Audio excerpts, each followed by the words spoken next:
cancellation calls, and I know that it's Atlanta and it's traffic, and people always got things to do, and they're always trying to figure out if there's something else that they maybe want to do. So I'm glad you chose to come here and spend some time with me this evening. I think everybody knows me. My name is Trish Ahjel Roberts. I am an author, coach, and speaker. And I realized that this September is 2 months since I walked away from my regular job. Ow! And I'm still alive, which is good. And I was thinking about a few different dates actually. I remember, I think it was like 2015, Black Vegan Life had a vision boarding thing, and I put my vision board together, and I put the word writer on my vision board, and I was like terrified because like by putting it there, it was like it made it real. Like I couldn't pretend that it wasn't what I wanted, you know? So I remember that, and then I remember with Lisa, because she would come to my book club, and one day we were talking, and I whispered to her, I was like, I think I want to see a self-actualized world. And I was like, that's crazy, right? And she was all in it. She was like, no, Trish, that's good, Trish, that's good. That's a great idea. And so like through the process, this idea was born of what would it mean if people were able to rise to their potential, or even just get a little bit closer, because the world has so many problems. I mean, every day you look at the news, there's a million things going on. What would it be like if we were just all maybe 20% better, you know, doing 20% more, feeling 20% better about ourselves, so that we didn't doubt ourselves when we decided that maybe we wanted to do something. So I started off writing Thinking Outside the Chrysalis, which was, you know, for this retreat that I had in my head. And after I wrote that, my readers were coming to me and saying that they really wanted some place where they could document more of their own experiences. And in that process, I was also realizing that some of the community that I engage with, you know, my vegan activists and my yogis and stuff like that, were feeling a little left out with the book. So I created the new book in order to be more inclusive, and also to provide a space for people to really experience their journey for themselves. And in the process, I thought this word self-actualization that I would throw around, because I think everybody knows what I'm talking about. And then eventually somebody was probably like, Trish, nobody knows what you're talking about, Trish. So I came up with the term mind-blowing happiness as really my term for self-actualization. So when I define that, it's really a deeply joyful, fulfilled life, you know, steeped in passion, purpose, and the realization of your fullest potential.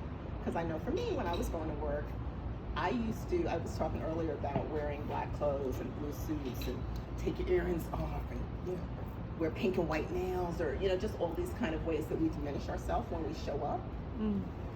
So being able to not diminish yourself and to really show up, and to show up with all of your talents and with your opinions, you know. So I'm just really on this mission to encourage people to do that. So I've made the commitment to teach the 12 steps to mind-blowing happiness to 12 million people over the course of the next 12 years, not 3, Ebony, because sometimes I get overambitious. So over the course of the next 12 years, and I'm starting today, and today's an exciting day, not just because of the launch of the book, but I think I told you guys I'm going to be on WBLS tonight, which is New York Radio, The Quiet Storm with Lenny Green. Yes. So I'm excited about that. And then this new book, it was amazing because I got a foreword from Marci Shimoff. Marci has sold 16 million books. Wow. So she is a #1 New York Times bestseller. She's the author of Chicken Soup for the Woman's Soul. I think there was more than one, and she did like 4 of them. She was also one of the featured teachers in the movie The Secret, which if you haven't seen The Secret, you know you gotta watch The Secret, because that's like the main film about the law of attraction. There's also a book. And then I found out later that Marci also did a voiceover of like one of my all-time, well, probably my all-time favorite documentary, which is a film called Happy. So if you haven't seen Happy, I want to say it's a 2011 film, which is just amazing. I've seen it like 3 times. It'll make you happier, so you can't go wrong. So I got that from Marci. I also got some really kind words from Jack Canfield, who is the creator of Chicken Soup for the Soul. And then I'm also really excited because Iyanla Van Zandt has said that she will feature my book on her Facebook Live. So she hasn't told me if it's going to be September or October, but we've been talking, and it's like amazing. So all these wonderful things have happened. I'm really, really glad you guys are here to share some of this with me. And now I'm going to read you some things. So I didn't say the full name of the book, actually. It's 12 Steps to Mind-Blowing Happiness, a journal of insights, quotes, and questions to juice up your journey. I love the word juicy, and when I think of a juicy life, that is a self-actualized life. You know, it's a life where, you know, I used to do my little yoga, you know, you set your intention and stuff like that, and I would always ask for freedom, alignment, and effortless alignments. You know, so I think of it in that way too. Not doing a job that I feel bad about, or that I feel like, you know, someone's getting over me, you know? So just having that feeling of finding your purpose and your passion. I will give you one disclaimer though. Don't leave here and go quit your job. I know you heard some stories tonight. They are anecdotal, okay? I don't want anybody calling me talking about, I need to go fund me. Oh gosh. Okay, so I want to start off with, well, first let me just read this definition. So mind-blowing happiness is a noun, a state of deep joy and fulfillment characterized by a juicy life journey steeped in passion, purpose, and the realization of your fullest potential. And I have one quote in the beginning here, I'm going to read this as well, from Henry David Thoreau. And it's interesting, when I put quotes in the book, I always need to know who they are from, because some people may say something good, but if I don't think it's the right messenger, I will not use the quote. And I found out that he was actually an abolitionist. So I said, well, okay, Henry, welcome to the mind-blowing life. So this quote, happiness is like a butterfly. The more you chase it, the more it will elude you. But if you turn your attention to other things, it will come and sit softly on your shoulder. And I chose that one because if anybody's read, maybe Thinking Outside the Chrysalis, I talk a lot about how I used to chase things. I used to be the girl who was like, I'm gonna make it happen. I could do it, I'm gonna make it happen. And then I would just like go crazy. And in the process, make myself crazy, trying to make things happen. And now, I don't try to make things happen anymore. You know, I feel like it's taken a while, but I've learned to surrender. This is a quote from Rumi. Yesterday I was clever, so I wanted to change the world. Today I'm wise, so I'm changing myself. And that one always reminds me of the first time I went to my meditation center out here in Atlanta. They have something called Prayers for World Peace. And I said, all right, I'm gonna go pray that all these people can act right, you know? And I was ready. I'm like, let me get my good praying mind together. Anybody want to sweep the table? And then you just put them down anywhere.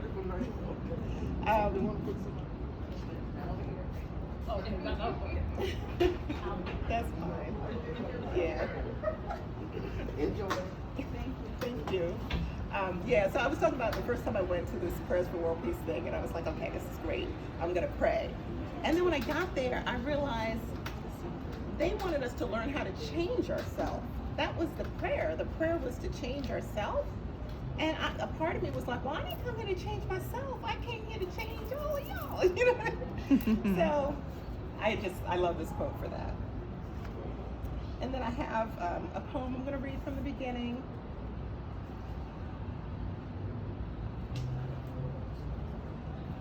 It's called I Am.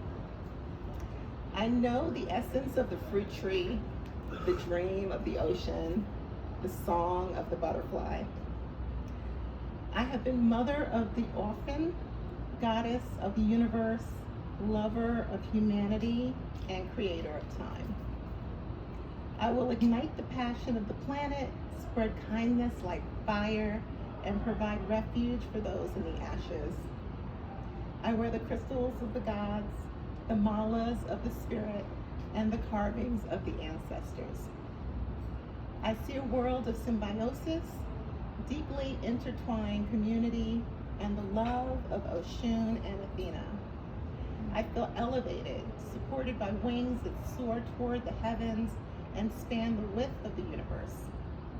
I have lived 1,000,000 years as goddess and Buddha, man and woman, farm animal and king.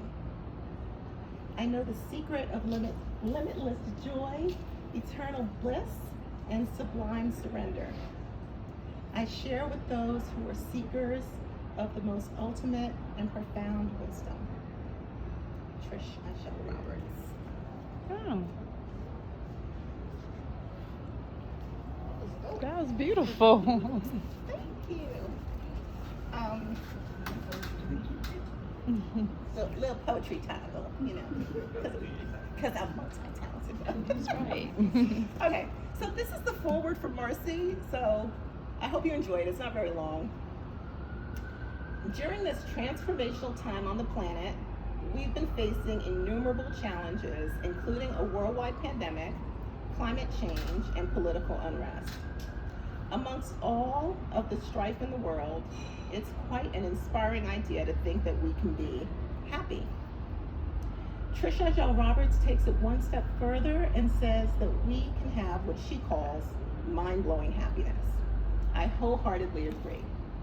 At this pivotal juncture in humanity, just surviving is no longer an option, as that only keeps us in states of fear and lack.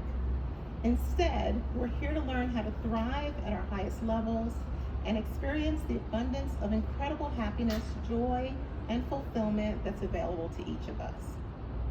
By saying yes to mind-blowing happiness, you're making the choice to step out of a fear-based model of life and into a life of joy, passion, purpose, and service.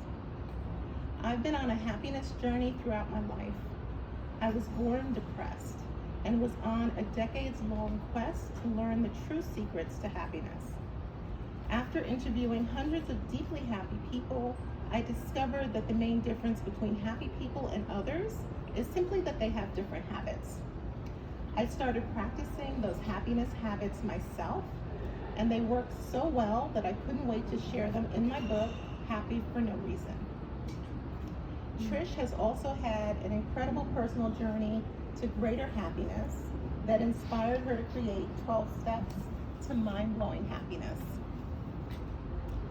She knows what it's like to experience trauma, abuse, great loss, and institutional racism. She's a living example that no matter how many challenges or setbacks you've experienced in life, mind-blowing happiness is available to you.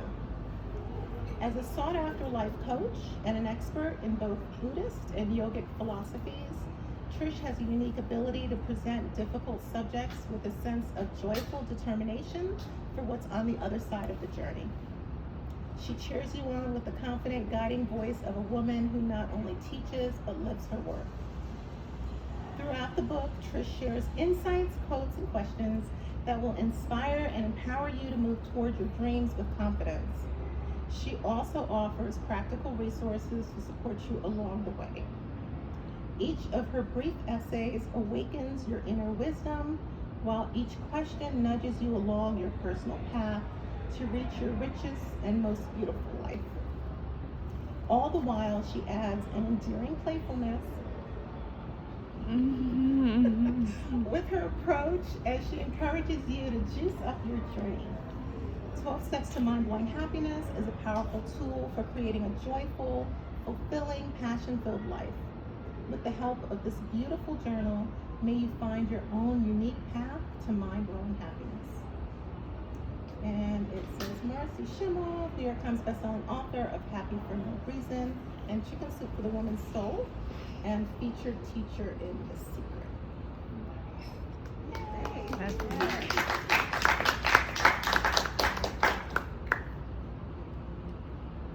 I don't know. How do you feel about that? Do you want more? Should I do one more? One more. Yeah. Okay, I don't know if I'm gonna turn off this mic. But so this is, hello? Okay. So this is new for the second edition. I did a new intro, and I'll read this to you. I wrote the first version of 12 Steps to Mind-Blowing Happiness at the end of 2020. The world was grappling with the reality of a global pandemic that had taken over 500,000 lives in the United States alone. We were processing not only our sense of isolation, but our core values. Who are we when there's nobody around to judge or validate us? Our Declaration of Independence states that all people are created equal, that they are endowed by their Creator with certain unalienable rights, that among these are life, liberty, and the pursuit of happiness. And yet, many of us have become disconnected from both our sense of happiness and our own spirituality. We may question our purpose and wonder if we even deserve a life of passion and joy. I'm here to tell you that not only do you deserve the best life has to offer, but it's also possible to improve all areas of your life with a little time and attention. In other words, mind-blowing happiness is attainable. My journey to the idea of mind-blowing happiness began when I studied Maslow's need hierarchy when I was in business school. Abraham Maslow was an American psychologist who's best known for creating a theory of psychological health based on fulfilling human needs in priority, culminating with self-actualization. While the needs don't fall into perfect order, I'm sure you'll see the logic. First, you must take care of your basic needs for food, shelter, and safety before you can move on to more complex goals like intimacy, self-esteem, and respect. It's a helpful tool for assessing our journey through life. Here's a graphic representation. I should do it like, here's a charades representation. But so in the new book, because I realized I kept throwing this word around and people did not know, and then, I did data, and it's like, okay, 25% of the population's been through college, and this was something that I learned in college. So I'm like, okay, a lot of people are not going to know what I'm talking about. And so I made my little Maslow chart, which basically goes from basic needs to needs for safety, love and belonging, esteem, things like confidence, respect, achievement, and finally self-actualization is this idea of reaching your full potential. So while Maslow pointed out the needs, he did not provide a path to attain them. Through many years of studying Buddhist and yogic philosophies, life coaching strategies, and therapeutic techniques, and my personal experiences overcoming trauma in many forms, the 12 Steps to Mind-Blowing Happiness materialized in my life.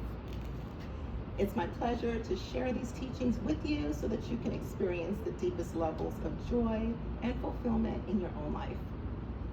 This mission is so important to me. You've heard some of the stuff before, but this mission is so important to me that I've made the commitment to teach the 12 Steps to Mind-Blowing Happiness to 12 million people over the next 12 years.